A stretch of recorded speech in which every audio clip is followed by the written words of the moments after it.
બાળકો, આજનો લેક્ચર બહુ જ સહેલું છે, બહુ મજા આવે એવું છે, અતિશય સહેલું, કારણ કે બહુ જાણીતા શબ્દો આજે આપણે ભણવાના છે. તો ટોપિક સ્ટાર્ટ કરીએ છીએ. એમાં પહેલો શબ્દ છે પરમાણુ ક્રમાંક. તો પરમાણુ ક્રમાંકની સંજ્ઞાથી હું સ્ટાર્ટ કરું. પરમાણુ ક્રમાંકની સંજ્ઞા ઝેડ છે, કેપિટલ ઝેડ છે. ઓકે, પરમાણુ ક્રમાંકની વ્યાખ્યા બહુ જ સહેલી વ્યાખ્યા છે, બહુ જ પ્રખ્યાત વ્યાખ્યા. તટસ્થ પરમાણુમાં રહેલા, તટસ્થ એટલે જેમાં કોઈ વીજભાર નથી એવા, તટસ્થ પરમાણુમાં રહેલા, તટસ્થ પરમાણુમાં રહેલા પ્રોટોન અથવા, બંનેનો સરવાળો નહીં, પ્રોટોન અથવા ઇલેક્ટ્રોનની સંખ્યાને તેનો પરમાણુ ક્રમાંક કહે છે. તટસ્થ પરમાણુમાં રહેલા પ્રોટોન અથવા ઇલેક્ટ્રોનની સંખ્યાને પરમાણુ ક્રમાંક કહે છે. એટલે સૂત્ર બને ઝેડ બરાબર પ્રોટોન અથવા ઇલેક્ટ્રોનની સંખ્યા. ઓકે, તો આ પહેલો શબ્દ અહીંયા પૂરો થયો. બીજો શબ્દ આપણે વાત કરીએ, પરમાણુ ભારાંક અથવા દળાંક. પરમાણુ ભારાંક અથવા દળાંક. ઓકે, આની વાત કરીએ. પરમાણુ ભારાંક અથવા દળાંક એટલે પરમાણુના દળની વાત છે, વજનની વાત છે. ઓકે, તો આની સંજ્ઞા, આની સંજ્ઞા એ છે. આની સંજ્ઞા શું છે? એ. તો પરમાણુ ક્રમાંક એટલે આ થાય, પરમાણુ ભારાંક અથવા દળાંક ની સંજ્ઞા એ છે. વ્યાખ્યા શું થાય છે એની? તો વ્યાખ્યા છે તટસ્થ પરમાણુ. આમાં તટસ્થ શબ્દ ના લખો તો પણ ચાલે.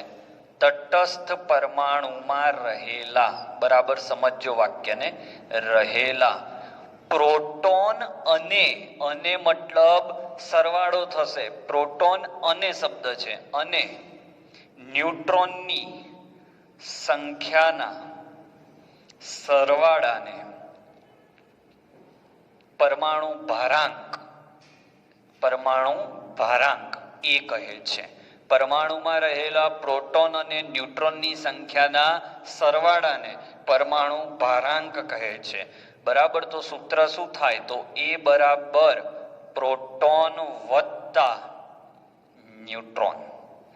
હવે બાળકો, પ્રોટોનની સંખ્યાને શું કહેવાય? જુઓ, પ્રોટોનની સંખ્યાને શું કહેવાય? ઝેડ. તો જ્યાં અહીંયા પ્રોટોન છે ત્યાં હું ઝેડ મૂકી દઉં, તો એ બરાબર ઝેડ વત્તા ન્યુટ્રોન. તો ન્યુટ્રોનની સંખ્યાનું સૂત્ર શું છે? તો ન્યુટ્રોનની સંખ્યાનું સૂત્ર છે એ માઇનસ ઝેડ. ન્યુટ્રોનની સંખ્યાનું સૂત્ર છે એ માઇનસ ઝેડ. ઓકે, તો બે શબ્દો પૂરા થયા. પરમાણુ ક્રમાંક એટલે પ્રોટોન અથવા ઇલેક્ટ્રોનની સંખ્યા, અને પરમાણુ દળાંક એટલે પ્રોટોન અને ન્યુટ્રોનની સંખ્યાનો સરવાળો. ઓકે, ત્રીજો પોઈન્ટ લઈએ, તત્વની સંજ્ઞા. તત્વની સંજ્ઞા. કોઈ પણ તત્વ ધારી લો એક્સ છે, કોઈ પણ તત્વ ધારી લો એક્સ છે, તો એની સંજ્ઞા આ રીતે લખાય, ઉપર એ નીચે ઝેડ. મતલબ ઉપર જે છે એ પરમાણુ ભારાંક હોય, ઇંગ્લિશમાં એટોમિક માસ, અને આ જે છે એ પરમાણુ ક્રમાંક હોય. અથવા આને આ રીતે પણ લખાય, અહીંયા ઝેડ, અહીંયા એ, અને ત્રીજું આને આ રીતે પણ લખાય, એક્સ, અહીંયા એ અને અહીંયા ઝેડ. કોઈ પણ રીતે લખાય, એ ટુ ઝેડ યાદ રાખવાના. ઓકે, આ તત્વની સંજ્ઞા છે. હવે એક પ્રશ્ન લઉં જેનાથી તમને આ ત્રણેય વસ્તુ એકદમ ક્લિયર થઈ જાય. ધારો કે તમને આવું આપ્યું, સોડિયમ 11 23. એના માટે તમને શોધવાનું કયું? એ ઝેડ, પ્રોટોન, ન્યુટ્રોન અને ઇલેક્ટ્રોન. આટલી વસ્તુ શોધવાની કઈ? ઓકે, તો જુઓ, જે ઉપર હોય એ તો અહીંયા આવશે 23. નીચે હોય એ ઝેડ એટલે અહીંયા આવશે 11. પ્રોટોન કેટલા? તો ઝેડ જેટલા એટલે 11. ન્યુટ્રોન કેટલા? તો ન્યુટ્રોન નું સૂત્ર જુઓ, a માઇનસ ઝેડ. એ કેટલો? 23. ઝેડ કેટલો? 11. a માઇનસ ઝેડ એટલે 23 માઇનસ 11. 23 માઇનસ 11 એટલે 12. ઇલેક્ટ્રોનની સંખ્યા કેટલી? તો તટસ્થ પરમાણુ માટે ઇલેક્ટ્રોનની સંખ્યા. તટસ્થ પરમાણુ શબ્દ હું બોલું છું એનો અર્થ એવો થાય છે કે ઉપર કોઈ વીજભાર નથી. તટસ્થ પરમાણુ માટે ઇલેક્ટ્રોનની સંખ્યા 23 માઇનસ 11. સોરી, ઇલેક્ટ્રોનની સંખ્યા પ્રોટોન જેટલી એટલે અહીંયા 11 આવશે. ઓકે, ચલો બીજું એક ઉદાહરણ એમાં લઈએ. અહીંયા આપણે લઈ લઈએ ક્લોરીન 17 35 માઇનસ. ધ્યાન રાખજો. તો એ કેટલો? તો એ કેટલો? ઉપર હોય એટલો એટલે 35. ઝેડ કેટલો? 17. પ્રોટોન કેટલા? ઝેડ જેટલા. ન્યુટ્રોન કેટલા? તો a માઇનસ ઝેડ એટલે 35 માઇનસ 17 18. હવે ઇલેક્ટ્રોનમાં ધ્યાન રાખજો, આ તટસ્થ પરમાણુ નથી, આ ઋણ આયન છે. ઋણ આયનમાં જેટલો ઋણ ભાર હોય એટલો પ્રોટોનની સંખ્યામાં ઉમેરવાનો. તો ઇલેક્ટ્રોનની સંખ્યા બરાબર પ્રોટોનની સંખ્યા વત્તા ઋણ ભાર. આ સૂત્ર યાદ રાખજો. અથવા ઇલેક્ટ્રોનની સંખ્યા બરાબર પ્રોટોન માઇનસ ધનભાર. ધનભાર હોય એ બાદ થાય અને ઋણભાર ઉમેરાય. તો ઇલેક્ટ્રોનની સંખ્યા કેટલી? તો પ્રોટોનની સંખ્યા 17, એમાં ઋણ આયન ઉમેરાય એટલે 17 માં 1 ઉમેરાય એટલે ઇલેક્ટ્રોનની સંખ્યા 18. બીજું એક ઉદાહરણ લઉં તમારા માટે. Al 13 27 3+. ઓકે, તો એ કેટલો? તો એ થશે 27. ઝેડ કેટલો? તો ઝેડ કેટલો? તો જે નીચે છે એ ઝેડ કહેવાય. ઓકે, હવે પ્રોટોન કેટલા? તો પ્રોટોનની સંખ્યા કેટલી? તો ઝેડ જેટલી. ન્યુટ્રોનની સંખ્યા કેટલી? તો 27 માઇનસ 13 14. અને ઇલેક્ટ્રોનની સંખ્યા કેટલી? તો આ ધનભાર છે, તો ધનભાર એ પ્રોટોનમાંથી બાદ કરવાના એટલે 3 પ્લસ મતલબ 3 ઇલેક્ટ્રોન દૂર થયા. તો 13 માંથી પ્રોટોનની સંખ્યા 13 માંથી 3 ગયા એટલે 10. ઓકે, એક્સ્ટ્રા તમારા હોમવર્ક માટે તમારે જાતે કરવાના છે. mg 12 24++. ઘણીવાર અહીંયા 12 છે ના પણ આપે, કારણ કે તમને ખબર હોવી જોઈએ. Sulphur 32 2-, oxygen 16 2-. આના માટે આપેલી માહિતી શોધવાની. તો 3 પોઈન્ટ પૂરા કર્યા બાળકો. પરમાણુ ક્રમાંક, પરમાણુ ભારાંક અને તત્વની સંજ્ઞા. ઓકે, સ્ક્રીનશોટ લઈ લો. ચલો, નમસ્કાર બાળકો. બીજા કેટલાક અગત્યના શબ્દો સાથે આગળ વધીએ છીએ. આ પણ બહુ સહેલો ટોપિક છે. ગયા લેક્ચરમાં આપણે પરમાણુ ક્રમાંક અને પરમાણુ દળાંકની વાત કરી હતી. તો આજે સમસ્થાનિક અથવા આઇસોટોપ ઉપર વાત કરીએ. હું ઉદાહરણથી જ સ્ટાર્ટ કરીશ, જેથી કરીને તમારે વ્યાખ્યા લખવામાં સરળતા રહે. તો હાઇડ્રોજનના 3 સમસ્થાનિક છે. 3 સમસ્થાનિક છે. ઓકે, એક છે H11, બીજો છે H12 અને ત્રીજો છે H13. તો બોલો આમાં એ કેટલો? તો 1 2 3. ઉપર હોય એને એ કહેવાય. Z કેટલો? તો 1 1 1. ઓકે, હવે પ્રોટોન કેટલા? તો ઝેડ જેટલા, 1 1 1. ન્યુટ્રોન કેટલા? ન્યુટ્રોન તો a માઇનસ ઝેડ, આમાં 0, 2 માઇનસ 1 1, 3 માઇનસ 1 2. આનું નામ શું? નામ તો આનું નામ હાઇડ્રોજન. ત્રણેય હાઇડ્રોજન જ છે, પણ આને આપણે અલગ રીતે લખીએ. આને પ્રોટિયમ કહેવાય. પ્રોટિયમ સૌથી વધારે પ્રમાણમાં મળી આવે. આને ડ્યુટેરિયમ કહેવાય. અને આનું નામ ટ્રિટિયમ. સંજ્ઞા આની પી, આની ડી અને આની ટી. ઓકે, આ સંજ્ઞા છે. ટકાવારી, તો ટકાવારીની વાત કરું તો સૌથી વધારે પ્રોટિયમ મળે છે 99.956% આસપાસ. 99.9, અહીંયા 0.015%, અને આ તો 10⁻15%. બહુ ઓછા પ્રમાણમાં એ હોય છે. ઓકે, એટલે સમસ્થાનિકની આપણે વાત કરી રહ્યા છીએ તો ડ્યુટેરિયમ આ રીતે લખાય. હવે હું પ્રોપરલી સમસ્થાનિકની વ્યાખ્યા આપીશ. આટલું બધું લખાઈ ગયા પછી સમસ્થાનિકની વ્યાખ્યા. એક જ તત્વના 3 છે આ પરમાણુઓ છે, બરાબર? જેમાં એનું મૂલ્ય અલગ છે પણ ઝેડનું મૂલ્ય સમાન છે. તો આ થઈ ગઈ વ્યાખ્યા. એવા સ્પીસીઝ એટલે પરમાણુ કે કણ, એવા સ્પીસીઝ કે જેમાં પરમાણુ ભારાંક જુદા હોય પણ પરમાણુ ક્રમાંક સમાન હોય. Listen carefully.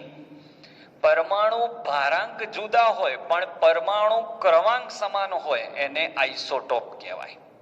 અથવા બીજી વ્યાખ્યા, પ્રોટોનની સંખ્યા સમાન હોય પણ ન્યુટ્રોનની સંખ્યા જુદી હોય તો પણ એને સમસ્થાનિક કહેવાય, જેને ઇંગ્લિશમાં આઇસોટોપ કહેવાય. ઓકે, ટેકનિક પણ હું હમણાં આપું છું કેવી રીતે વ્યાખ્યા તૈયાર કરવાની. તો હું પહેલા વ્યાખ્યા લખી દઉં. જેમાં ઝેડ સમાન અને એ જુદા,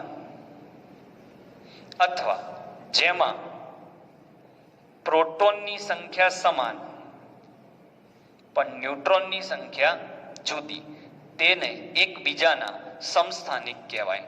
ટેકનિક આઇસોટોપ. બોલો પ્રેમથી. આઇસોટોપ. પ મતલબ પ્રોટોનની સંખ્યા સમાન અને ન્યુટ્રોનની સંખ્યા જુદી, તેને એકબીજાના સમસ્થાનિક કહેવાય. હાઇડ્રોજનના 3 સમસ્થાનિક છે, જેમાં પ્રોટોનની સંખ્યા સમાન છે, ન્યુટ્રોનની સંખ્યા જુદી છે. જો તમે આ ટેબલને પ્રોપરલી જોયું હોય તો એક વસ્તુ ખાસ જોવા જેવી છે. અહીંયા ભૂલ લાગે છે, અહીંયા 99 આ રીતનું હશે.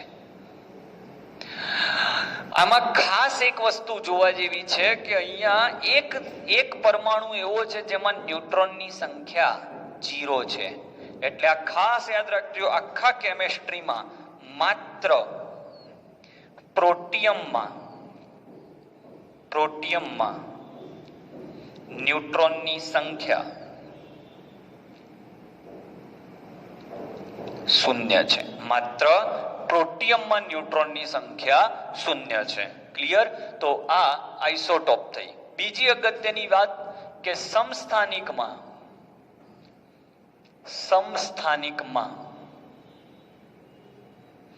ઇલેક્ટ્રોનની સંખ્યા પણ સમાન જ રહેશે, કારણ કે પ્રોટોનની સંખ્યા સમાન છે. ઇલેક્ટ્રોનની સંખ્યા સમાન હોવાથી તેમના રાસાયણિક ગુણધર્મો સમાન હોય. મેં આગળ ઘણીવાર કીધેલું છે કે રાસાયણિક ગુણધર્મોનો આધાર માત્ર ને માત્ર ઇલેક્ટ્રોનની સંખ્યા પર છે. હવે ઇલેક્ટ્રોનની સંખ્યા જો સમાન હોય તો સીધી વાત છે એના રાસાયણિક ગુણધર્મો સમાન હશે, પરંતુ ભૌતિક ગુણધર્મોમાં જેમ કે વજનમાં ગુણ જુદા હશે. સમસ્થાનિકના અન્ય ઉદાહરણ આપીએ. Cl35 Cl37, તો પરમાણુ ક્રમાંક તો બંનેનો 17 જ છે. નાઇટ્રોજન 14 નાઇટ્રોજન 15, આ પણ સમસ્થાનિકની જોડ છે. બોરોન 10 બોરોન 11, આ પણ સમસ્થાનિકની જોડ છે.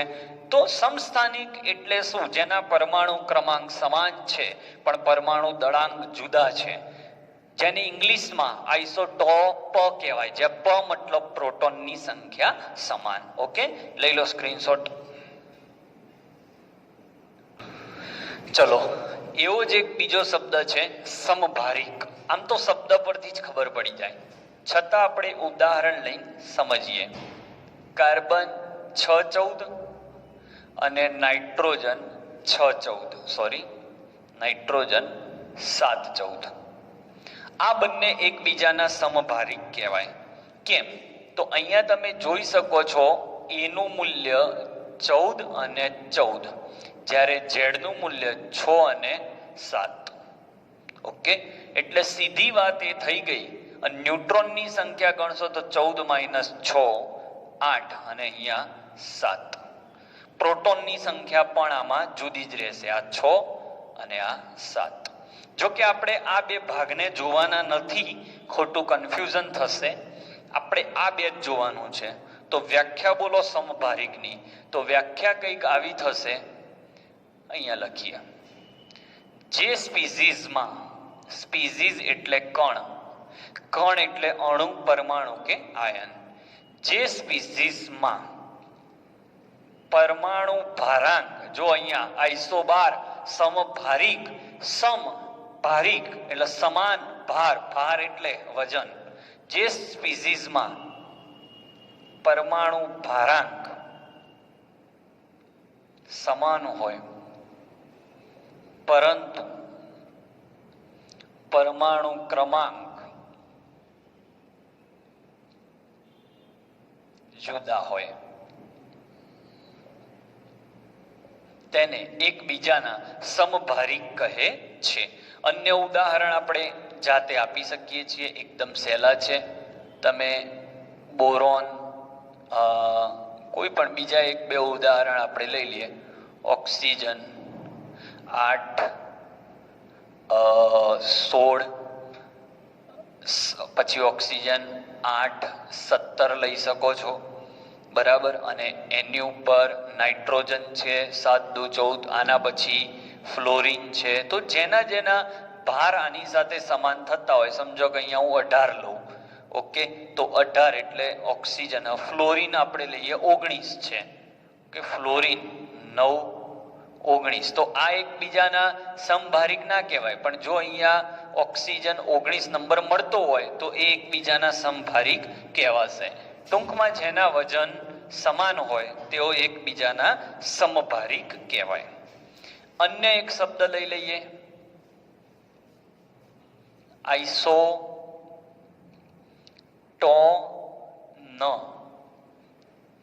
હું બોલ્યો એની સાથે જ તમને ખબર પડવી જોઈએ. આઇસોટોન એટલે ન્યુટ્રોનની સંખ્યામાં સમાન હશે. જેમ કે કાર્બન 76 અને નાઇટ્રોજન 7 14, તો આમાં એનું મૂલ્ય 13, આમાં 14. ઝેડનું મૂલ્ય 6 7, પણ ન્યુટ્રોનની સંખ્યા ગણશો તો 13 - 6 7 અને 14 - 7 પણ 7 થાય. તો વ્યાખ્યા શું આવશે? જે સ્પીસીઝમાં ન્યુટ્રોનની સંખ્યા સમાન હશે તેને એકબીજાના આઇસોટોન કહે છે. તેઓ એકબીજાના આઇસોટોન, એટલે ન્યુટ્રોનની સંખ્યા સમાન. અને એક ત્રીજો શબ્દ છે જે આપણે ઓલરેડી ભણી ગયા છીએ, છતાં આમાં લઈ લઉં. ત્રીજા ચેપ્ટરમાં આપણે ભણ્યા છીએ આઇસો ઇલેક્ટ્રોનીય. તો આમાં તો તમને તરત જ ખબર પડી ગઈ હશે. આઇસો ઇલેક્ટ્રોનીય એટલે ઇલેક્ટ્રોનની સંખ્યા સમાન થાય. જેમ કે Na+, Mg2+, Al3+, Si4+. Na+ તો Na નો નંબર 11, 11 માંથી 1 જાય 10, આનો 12 નંબર, 12 માંથી 2 ગયા 10, આનો 13, 13 માંથી 3 ગયા 10, 14 માંથી 4 ગયા 10.